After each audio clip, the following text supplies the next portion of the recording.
Shalom and welcome to another edition of Parasha Talk. I'm Rabbi Elliot Malamet in Highland Park, New Jersey at the Highland Park Conservative Temple Congregation, Anshe Emet. Joining me, my good friends, as always, Rabbi Jeremy Kalmanovsky, Anshe Chesed in New York City, and Rabbi Barry Chesler from an undisclosed location in Massachusetts.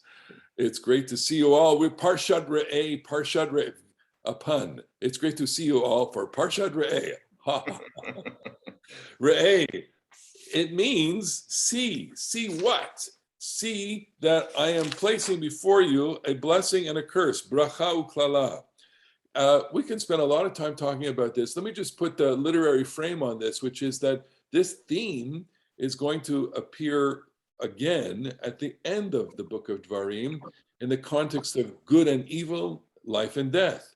But in the broadest sense, what is Moshe talking about here, about the blessing and curse? Rabbi Kalmanovsky, you just want to lead us off here with the idea, blessing and curse.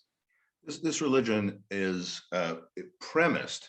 It makes no sense if people don't have the ability to choose which path they're going to walk in.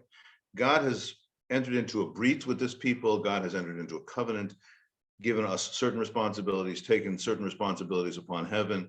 And we are going to have to remain faithful to it or betray it, okay? And so to have before us blessing, curse, good life, miserable life, reward, prosperity or suffering, those things are dependent upon our faithfulness or disloyalty to the covenant.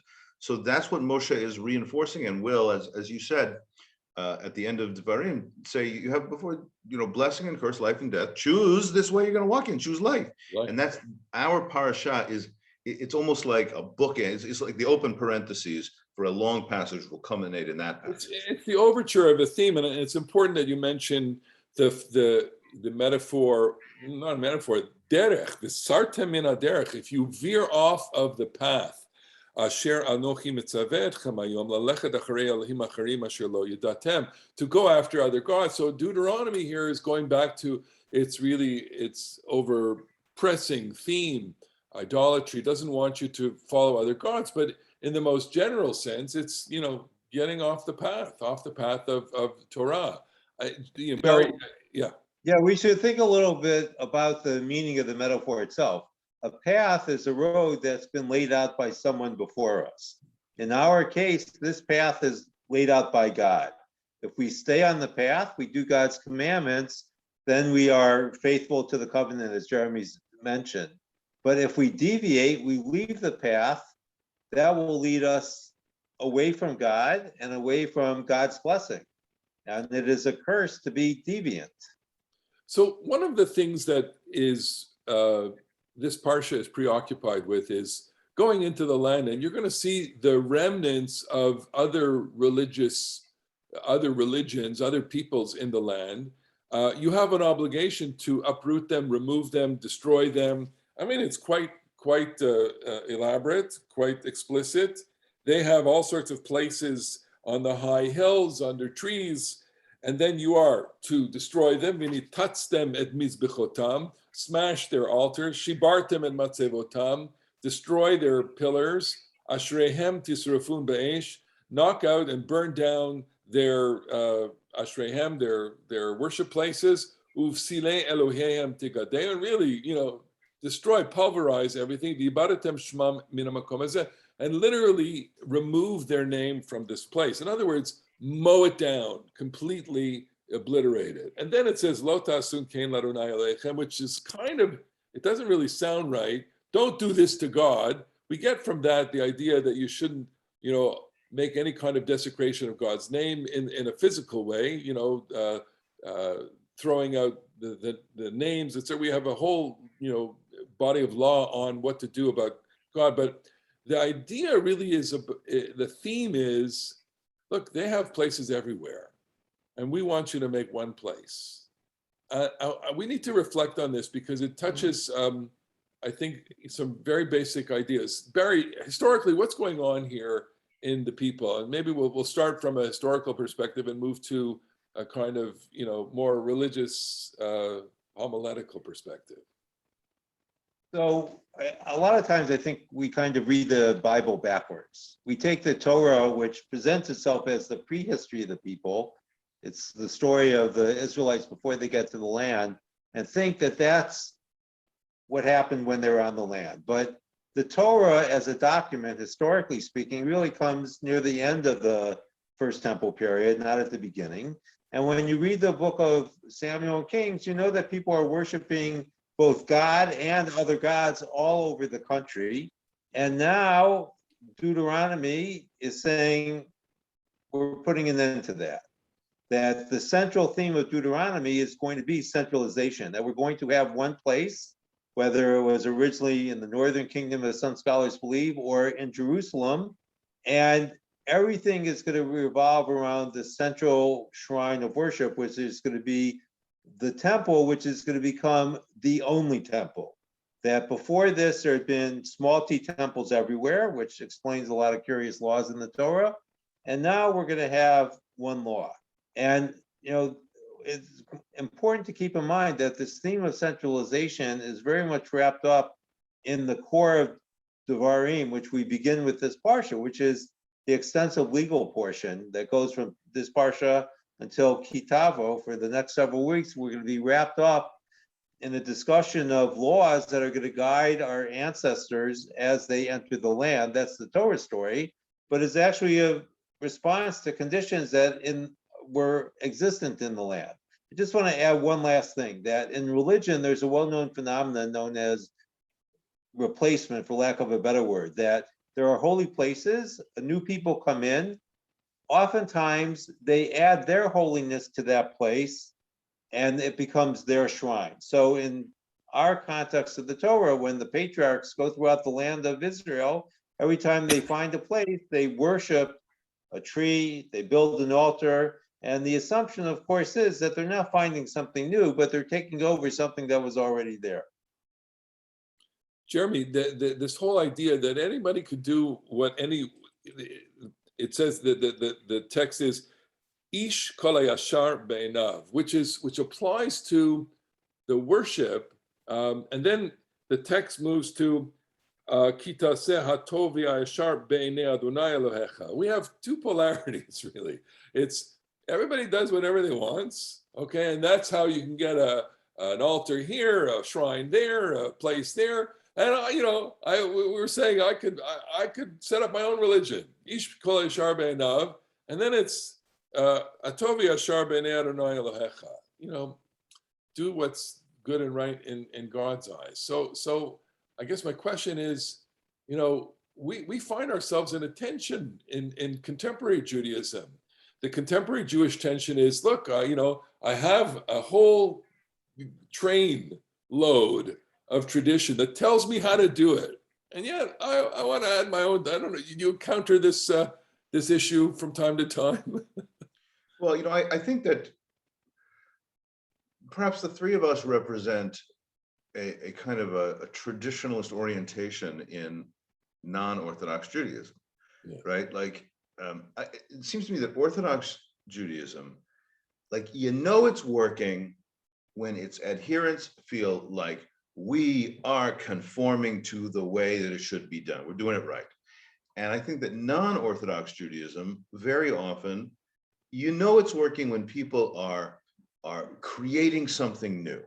And I think that I think that the three of us, we tend to be, I think very fruitfully in nestled in between those things. Because I think what I find moving about this is that I find the poetry and the depth in this tradition as inherited, and I find that the renewal of that tradition is the seeds of it are already in the tradition. I don't want to innovate something, but it is true that the questions that especially emerge from Devarim, I think they are all about centralization and, in a sense, mistrusting people, that they need to be controlled. So, like as Barry pointed out, there's lots of evidence throughout the Bible that there was not one shrine. You will not find in the entire book of Leviticus the idea which all this information about the sacrifices, it will not mention even a single time that there is a single shrine. It seems to assume that there will be lots of shrines and lots of sacrifices, as there were, as you know, as Barry said, the stories relate lots of different sacrificial locations. And our prophets, especially in the first temple time, did not trust that the people were not also worshiping other gods, and we had to root out that thing. We had to have some control at having a single shrine, having a single temple, and a single authority located in a single priesthood, or as you know, we'll come to say a single priestly figure, a single leaderly figure, is helpful to that way of thinking because it roots out people with their backsliding and it stops people from doing the bad stuff.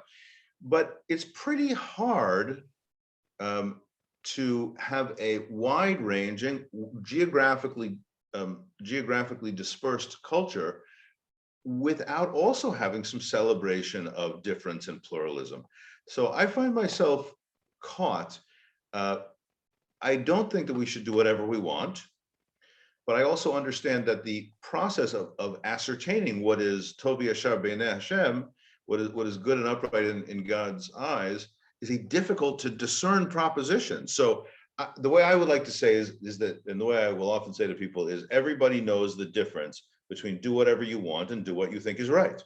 Okay, like hopefully we have a religion that does encourage people to labor, to study, to think, to reflect, to do what they think is right, but not so disconnected from what they've inherited that it is like, you know, atomistic and like wildly, like you just you yourself, because you yourself, if you do what is right in your own eyes without being, you know, without attempting to do what's right in Hashem's eyes, or attempting to do what's right in the eyes of your fellow Jews, then you're not practicing a religion. You're just an idiosyncratic weirdo. So like you want to be located in a community with whom you can share this stuff. Well, that's what cults are. Cults are the surrounding of charismatic individuals with people who want to follow them. And maybe at the root of this is the notion that this is part of human behavior. People will gravitate to that. And you need to be aware of that. You need to be aware of it because it can be it can completely destabilize the community or the broader people. Barry, you wanted to jump in there and say. Yeah, we should take a moment to look at the literary structure of the Tanakh. So the phrase "do what is right in your eyes" is one of the tropes in Sefer Shoftim, the Book of Judges. That is really the central problem, that everyone is doing what is right in their eyes. And it's a book really about 12 tribes trying to come together to present a united front against common enemies. Ultimately, it ends as a failure. It's followed by the book of Shmuel. And in the book of Shmuel, we have one leader, Shmuel, who's going to combine the Shofet and the Navi, the judge and the prophet in a sense in this person. And he's going to introduce the monarchy, which is the ultimate centralization of a power structure, where we're going to have one king now over the entire nation. And we follow the story of Shaul, King Saul, and David, King David, in the book of Shmuel, and we see that centralization is a solution, but not a solution without problems of its own. And I think the message for us as we look at this, we look at the book of Devarim, we encounter the modern world that we live in, is that we have to be aware that there is, as I mentioned, I think last week, a polarity. You can't do everything you want, and you have to know the difference, as Jeremy said, between doing what is right and doing what you want. And we have to ultimately be aware that there is no one answer that's going to last for all time. So the geographic problem, I think, is something that the text deals with at length, because it poses the problem. If a person wants to celebrate, a person wants to eat meat, they can't just pick up and go to Jerusalem, which is where God's name resided. If you live in I don't know, even if you lived in on the coast, or even if you lived in Beersheba, or you lived an hour, 2 hours north in, let's say, the Galil, more 2 hours by car, you just can't pick your family up and take a sheep and eat some meat. And so what the Torah spends time talking about here is ki yarchiv Adonai alecha gvulcha. If your boundaries, if your geographic territory increases and you want to eat meat, what do you do to eat meat? And we were talking before we started recording about this is the beginning of, how do we say, secularization or a non-sacred form of worship or non-sacred living. That is to say, we call it shchitat chulin, exactly. secular slaughter, because until this time, whatever we exactly think it is, it's usually said to be associated with the King Josiah in the 7th century BCE. Until this time, there's local altars and there were priests there, and you wanted to have some fleishiks, and so you offered a korban, and you got a portion, and the priest got the portion, and you could do that in each town. And then when they successfully rooted out the local altars, people did not have a custom of eating meat outside a sacrificial context. What were they going to do? So were they all going full Malamet on the vegan thing, instead what emerges is that there can be the consumption of animal flesh that is not sacrificial.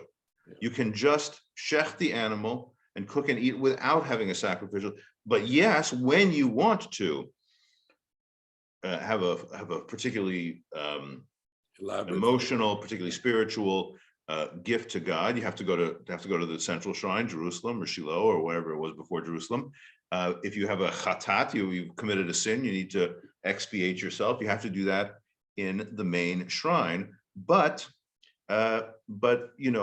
families can have, as David is said to have in the Haftarah for when David doesn't show up in Saul's court one day. Jonathan says he had zevach mishpacha. He had the family sacrifice. They could have the zevach mishpacha for their own family feast without bringing it to the temple. I think it's inevitable. This tension is inevitable that people want to do their own thing. They want to, I pose the idea of you have a celebration, you got some major milestone in your life, you're retired or whatever, and your first grandchild, and you want to invite people over to your tribal encampment, and you don't want to pick everybody up and go to Jerusalem. So you bring out a couple of sheep, you slaughter them, you have a feast, and then you want to say a couple of words to God. Are you going to get a ticket for that? Well, one way to look at this is that all the kosher restaurants all over the country have been closed now. Okay. And now the only kosher restaurant that exists is in Jerusalem. Okay. But people are still going to go out to eat, as it were. And so there has to be this provision for them to eat in their local place, something that's a different kind of kosher food, but it's now no longer holy. Because if you want the holy food, you still have to go to the temple, the main kosher restaurant.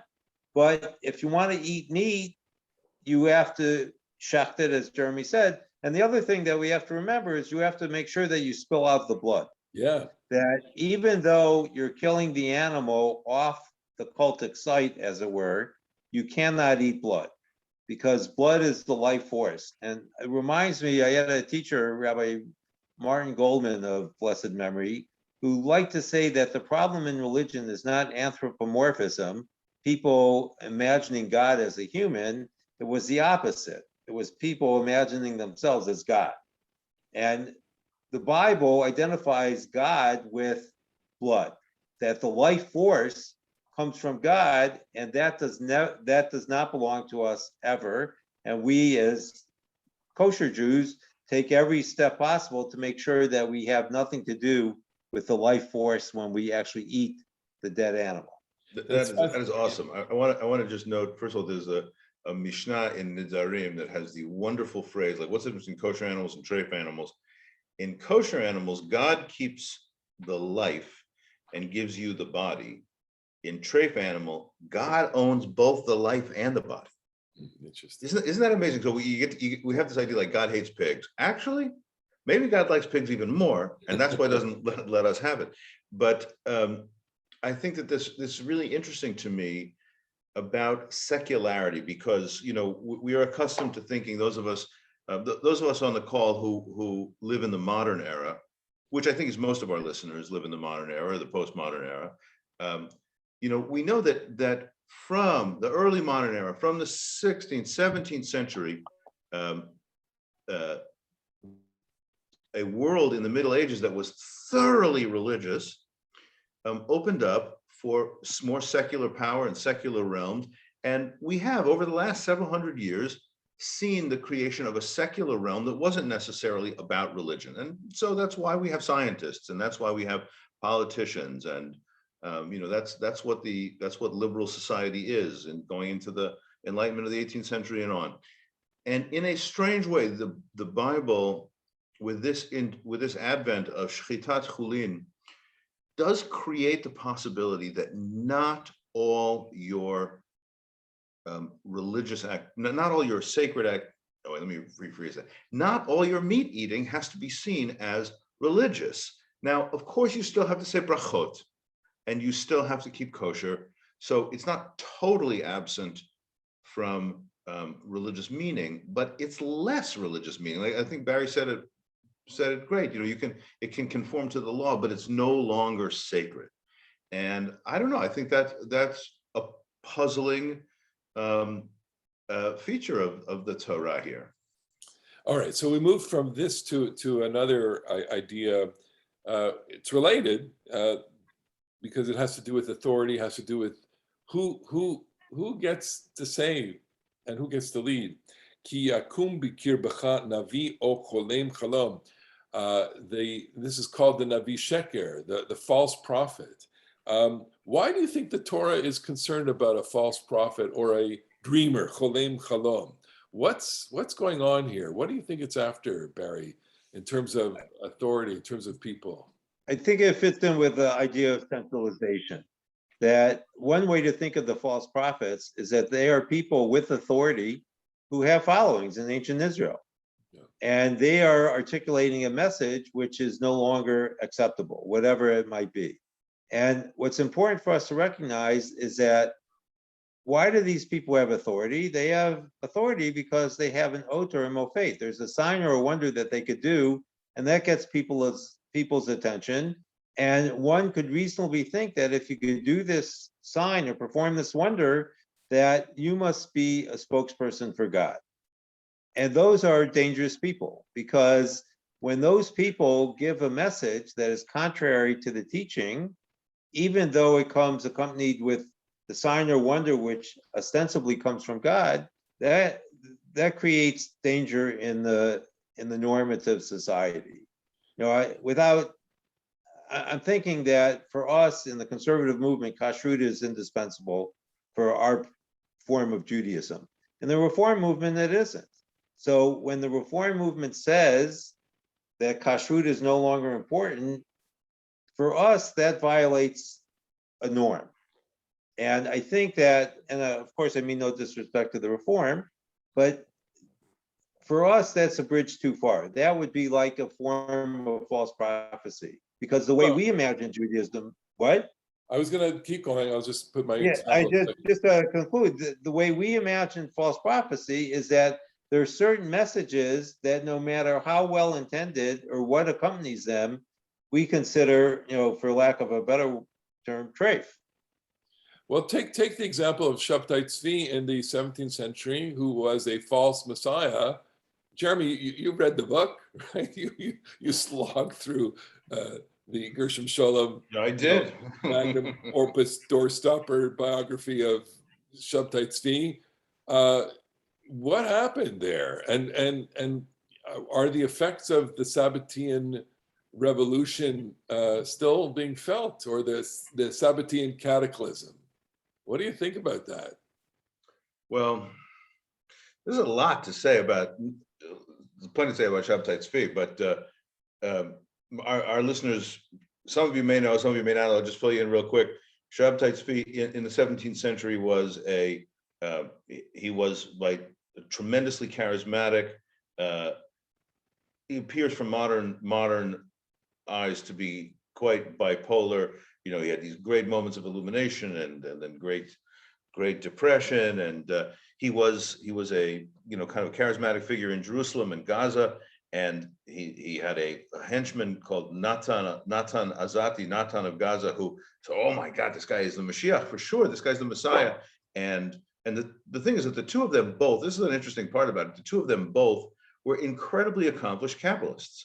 They weren't disconnected from the Kabbalistic traditions. In fact, they were profoundly steeped in them, and they brought out all the most transgressive, all the darkest teachings.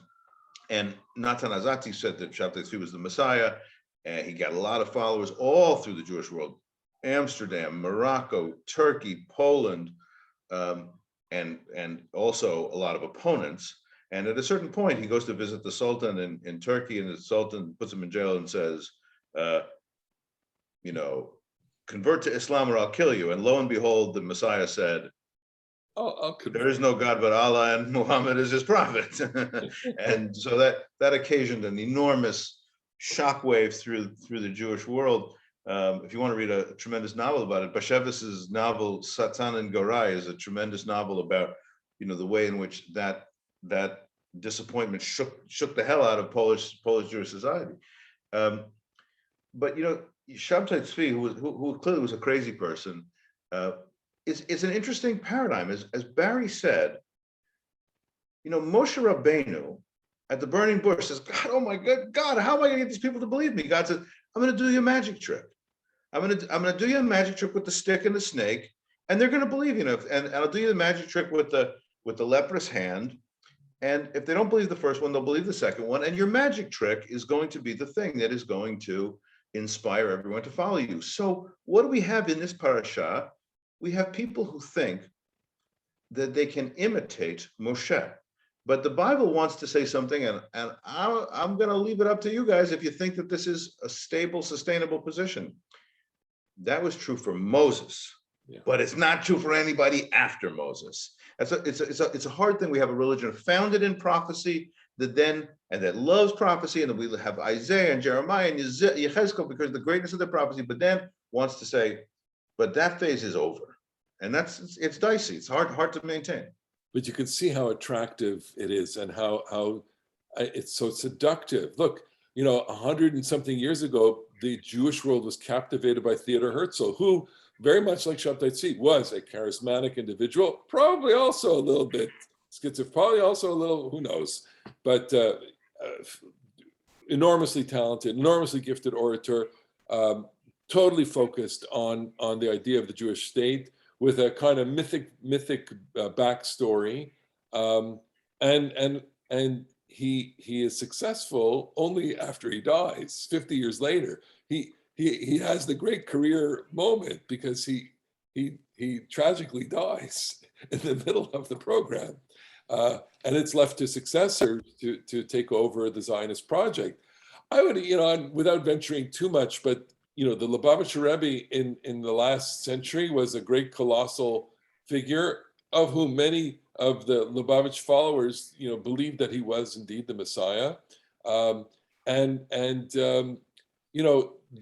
they have, I think, successfully been able to transcend that kind of spasm of charisma into forming a successful movement. So there's a lot to be said about leadership and dreamers and can I say one thing about go ahead. In another context, in LDS Church, Latter-day Saints, Mormon Church, Sure. The idea is that every person, every man, I think it's a pretty sexist situation as far as I understand this to be, every man has prophecy, and every man has a message from God about how to lead his family. And there's a great book, and so like your socially integrated, quote unquote, normal or conventional Mormons, they handle this, they live in communities. In fact, they live in incredibly intertwined. I was on a junket out to Salt Lake a number of years ago and learned a little bit about this, and learned that the some of the doctrines of this church, you'll forgive me for saying, seem pretty loopy, but the communities that they build seem totally amazing. People give tzedakah, people care for each other, they volunteer at an incredible rate. So I think that plenty of people handle that gift, but the so-called fundamentalist Mormons, the people who live out in the compounds, the polygamous families, they can just lose any sense of proportion. So there's a great book by the journalist John Krakauer called Against the Banner of Heaven, about these murders that happened because people got prophecy, right? They got prophecy that they were supposed to kill so-and-so. And they have no halacha to check the prophecy against. So, we began this conversation with Barry making the very great observation that it's the path. You have to walk the path, and you shouldn't turn from the path left or right, and the path can lead to blessing, or the path can lead. The very practice of Judaism is called halacha, walking paths. And so we do have an appreciation for following what you think is right, but it also has to be within the path that we can all share, because once it deviates from that path, then God knows where you're going to end up, and you're going to end up doing all kinds of bad stuff. Okay, so with this and we're running out of time, let's conclude with chapter 14, verse 1. Banim atem l'Adonai Elohechem, you are children to God. Lo titgodedu v'lo tasimu karcha b'neinechem lamet. Do not gash yourselves. Do not make any kinds of physical wounds between your eyes for the dead.